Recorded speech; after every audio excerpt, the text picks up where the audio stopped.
Durasi makna kasih.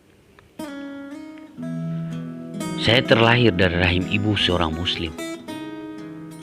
Abangku dari rahim ibu seorang Kristen. Kami saling mengenal sejak saya merantau di bumi Cendrawasih, tepat di Kabupaten Asmat, Provinsi Papua. Abangku Cornelis MP adalah alumni IPDN dan sekarang menjabat sebagai Kasubag Protokoler Setda Kabupaten Asmat, Provinsi Papua. Mungkin di aktivitas kantor pasti agak formal. Saya tetap profesional menghormati beliau sebagai atasan. Asiknya, setelah keluar pintu kantor, beliau adalah abang saya dan sekaligus teman cerita segala hiruk-pikuk kehidupan. Tulisan pendek ini mungkin agak sulit dipahami, tapi saya yakin bagi orang dengan paham yang sama akan merasakan hakikatnya.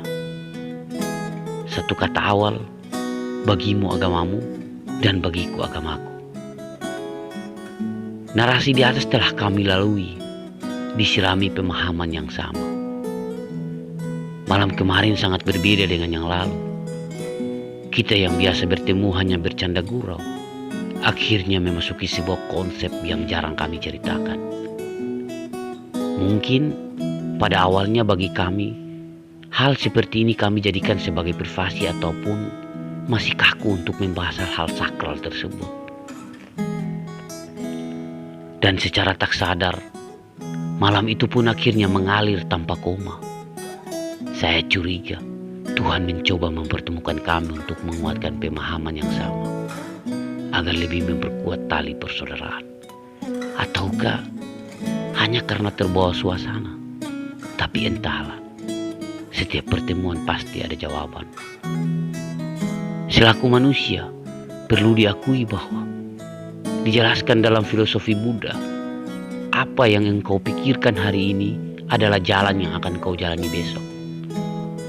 Di malam itu, histori kehidupan mengagungkan Tuhan hingga dengan cara masing-masing begitu menyentuh.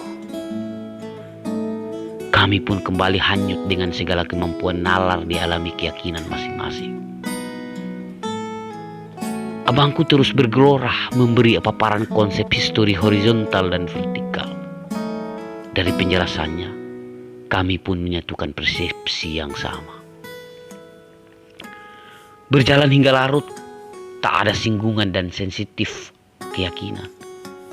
Kami lanjut cerita soal perbedaan memujah pun begitu menakjubkan. Dengan segala lantunan dalam sajak-sajak yang tersimpan di memori masing-masing. Hingga gerombolan cicak yang berbaris di atas plafon bercat putih itu bertangan mengganggu dengan cara menghentakkan kaki mereka. Karena tak puas, dengan cara lain mereka pun membisikkan suara-suara kebenciannya. Sang abang tidak tinggal diam.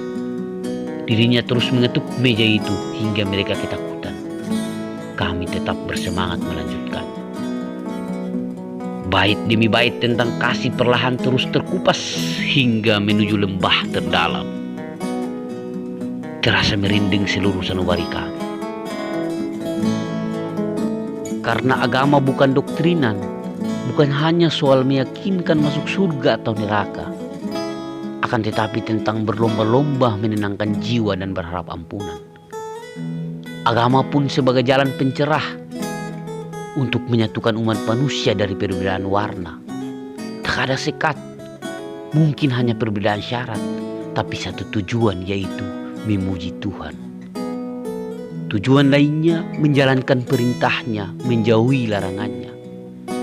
Dalam kitab Al-Quran bahasa Arab, amar ma'ruf nahi mungkar. Akhir di ujung cerita perlahan lembar durasi makna kasih kembali pergi tanpa koma maupun titik. Abang dan saya akhirnya saling bersalaman dan kembali beristirahat.